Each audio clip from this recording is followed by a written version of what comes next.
Jika kau rindu, pandanglah bintang paling terang. Puisi Isai, Denny J.A.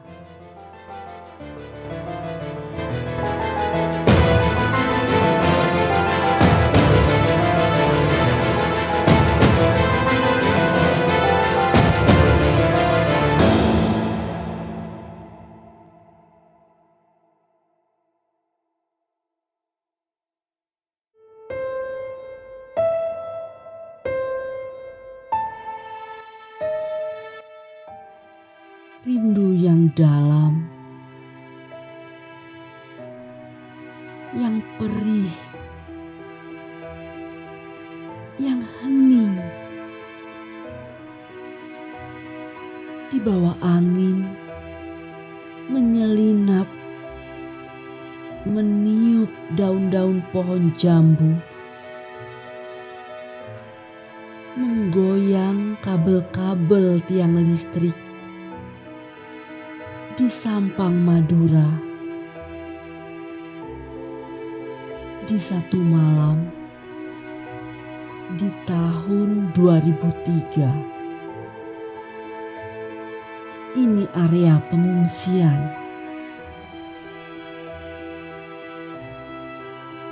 Ribuan keluarga Madura terusir dari kota Sampit akibat konflik dengan suku Dayak.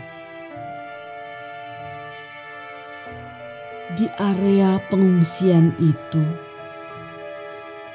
Milah melihat jam tangannya yang kumal. Ini Jumat malam. Sebentar lagi pukul 20.30.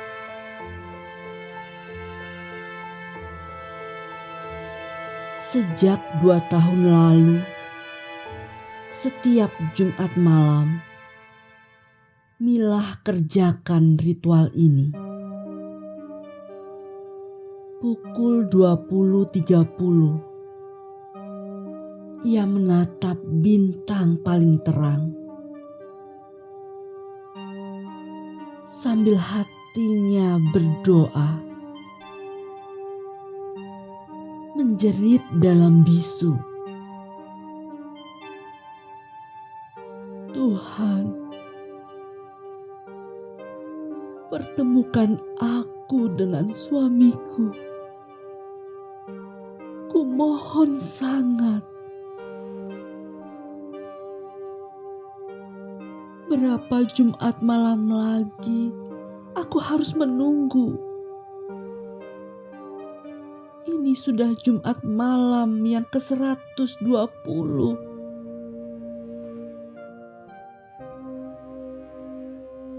Ucapan Ekot selalu terngiang. Ekot suami yang baru saja menikah dengannya saat itu, di tahun 2001. Milah suku Madura, Ekot suku Dayak.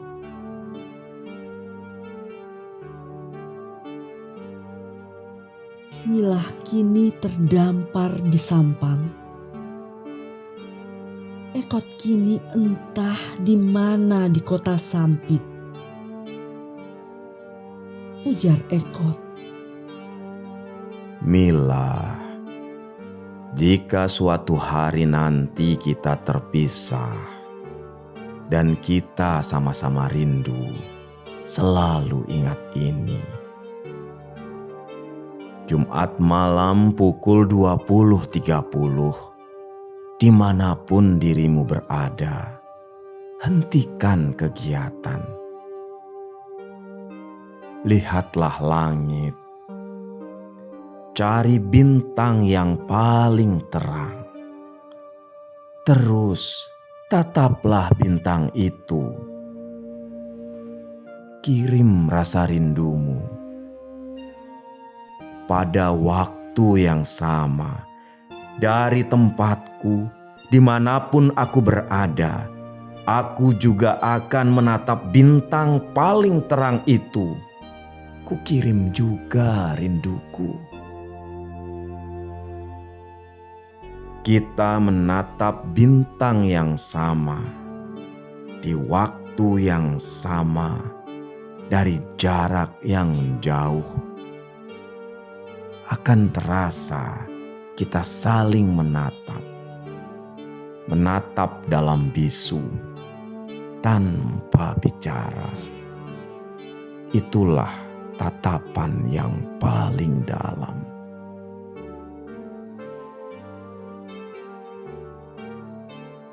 Milah menolak manja. Aku tak mau pisah dengan kamu. Baru menikah kok pisah. Ekot memeluk menenangkan. Aku pun tak mau. Siapa pula yang mau? Tapi terjadilah perang brutal itu. Tanggal 18-21 Februari 2001. Lebih dari 1.000 manusia terbunuh.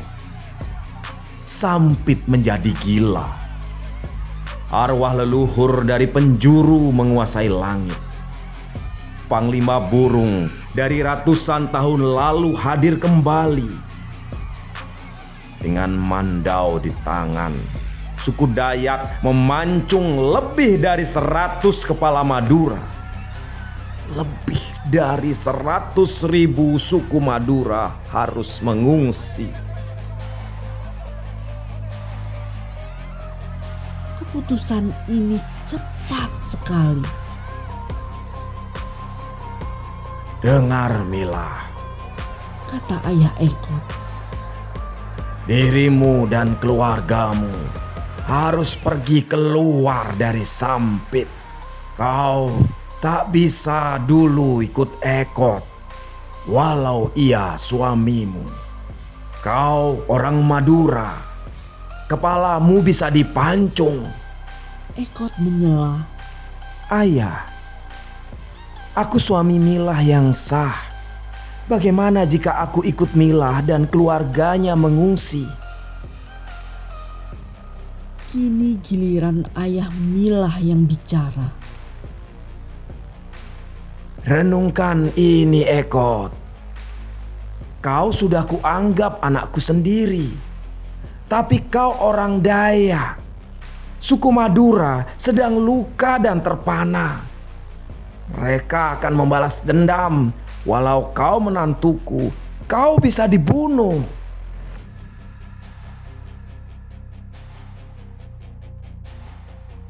Cepat sekali keputusan itu. Untuk sementara, Ekot dan Milah, pasangan pengantin baru itu, dipisahkan sampai reda situasi. Entah sampai kapan. Cepat sekali keputusan itu. Milah memeluk Ekot. Ia tak mau pisah, menangis sekerasnya. Ekot memeluk Milah keras sekali, tak mau pisah, juga menangis sekerasnya.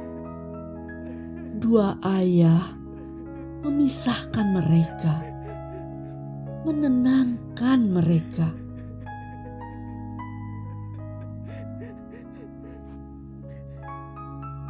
Milah masih ingat. Mereka berlari masuk hutan, keluar hutan, dikejar suku Dayak. Ekot dan ayahnya mendampingi Milah dan keluarga, membawa mandau, ikut berlari memastikan Milah dan keluarganya selamat. Mereka sudah siapkan bekal. Berhari-hari mereka di hutan. Mereka juga menyusuri sungai Mentaya ke Teluk Sampit. Datanglah kapal laut itu. Bersama lebih dari 100.000 pengungsi, Milah bersama ribuan suku Madura meninggalkan Sampit. Kapal laut berlayar. Ekot tak mau beranjak. Hingga tak dilihatnya lagi itu kapal laut. Kapal laut bertolak.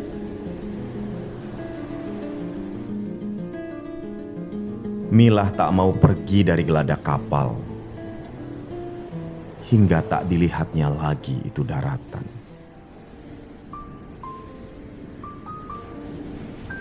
Akankah kita berjumpa lagi, Ekot suamiku, cintaku, buah hatiku? Aku sedih alang kepala, takut. Ataukah ini jumpa kita terakhir? Milah teriak ke laut. Ekot! Cari aku. Temukan aku. Rintihan Milah digulung-gulung oleh ombak. Malam makin gelap dan kelam. Tapi lebih gelap hati Milah. Tapi lebih kelam jiwa Ekot.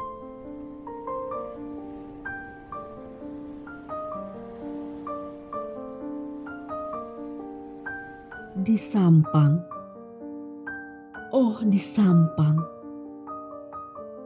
di area pengungsi itu, Milah tak menyangka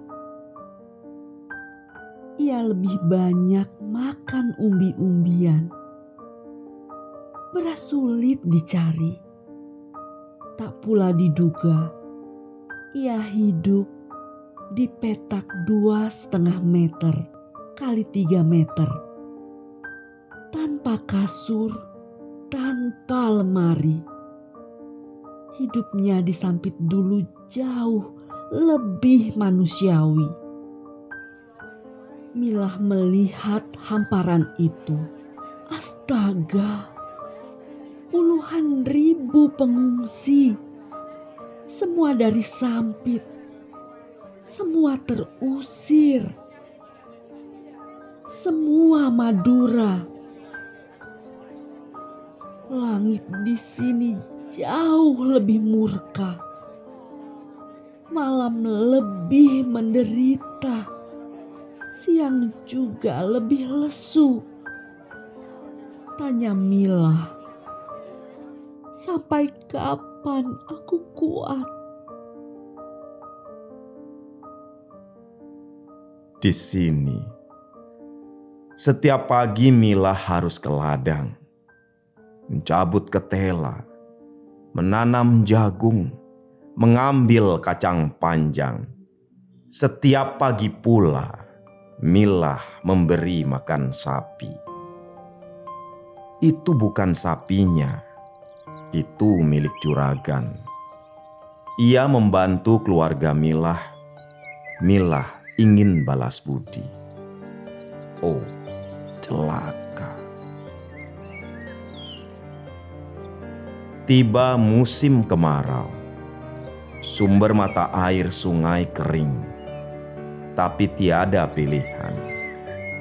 Pengungsi jalani saja. Ini baju perlu dicuci. Ini badan perlu mandi. Ini pantat perlu buang air besar. Ini tenggorokan perlu minum. Semua dari air sungai yang sama, yang airnya mulai kering. Tiada hiburan di sini, kecuali malam hari kumpul di rumah kepala desa. Nonton TV bersama Sinetron lagi, sinetron lagi. Hidangan seadanya, cerita sini dan sana.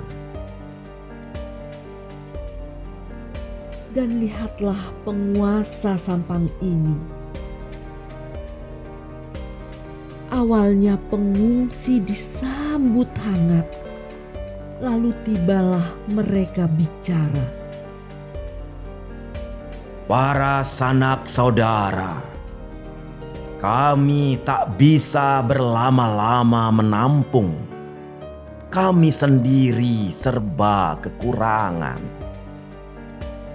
Memang kita sama-sama Madura, saling menanggung, saling membantu.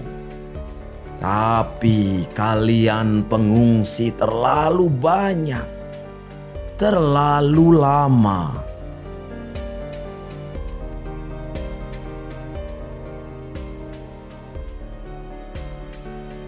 Hidup secara pas-pasan. Milah sering kena penyakit, infeksi pernafasan, penyakit kulit, kurang gizi. Kata suster, itu penyakit khas penyakit pengungsi. Ini penyakit akibat tempatnya kotor, makannya sembarangan. Kadang ada orang baik. Pemda Banyuates memberi bantuan, obat-obatan gratis, susu gratis setiap pekan. Kadang ada pula bantuan uang. Kadang ada orang tegas, wakil Bupati Sampang, M. Said Hidayat namanya. Ujarnya, Penghasilan asli daerah hanya 5 miliar setahun. Ini hanya cukup untuk penduduk asli. Tapi mana ia cukup membiayai puluhan ribu pengungsi. Satu Jumat malam, pukul 20.30. Milah kembali menatap bintang. Bintang yang paling terang. Milah mengadu. wahai bintang yang paling terang, beratnya menjadi pengungsi. Lebih berat dibandingkan dikejar Dayak. Malam itu, Milah bermimpi. Ekot datang padanya. Berpakaian putih, berkopiah putih, harum bunga Kamboja. Bunga serba putih. Ekot menatapnya. Dua tapak tangannya memberi salam, memberi isyarat. Ekot mohon pamit. Milah terbangun. Ia terpana. Gerak kilat ia duduk. Ekot, apakah kau sudah mati? 3 kali sudah Milah mimpi serupa. Mimpi pertama dan kedua sudah sangat mengganggu. Milah semakin susah tidur. Kata tetangga, ia sering melamun. Kadang Milah ngomong sendiri. Milah tak lagi urus diri, jarang mandi, rambut kusut, pakaian kumal. Mimpi Ekot kali ini yang ketiga kali, api memuncak. Ia sangat rindu suaminya. Ia ingin kembali ke Sampit. Tapi menurut orang tuanya, situasi Sampit belum aman. Ia sering menangis sendirian tengah malam. Ekot,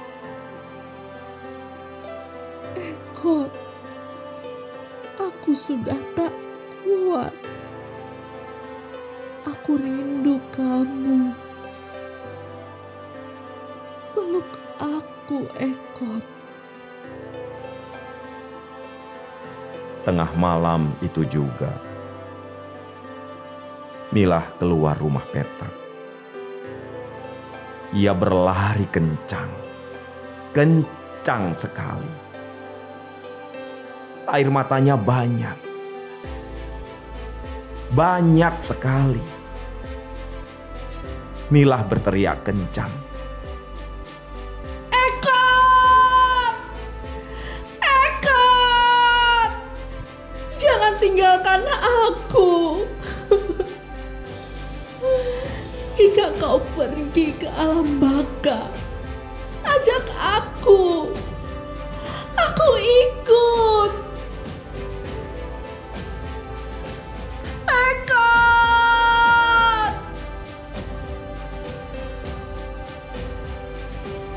Para pengungsi lain terbangun. Semua keluar berkumpul. Melihat Milah teriak-teriak sendiri. Mata para pengungsi saling menatap, saling memahami. Sejak dulu mereka menduga Milah terkena sakit mental. Sakit yang banyak diderita para pengungsi.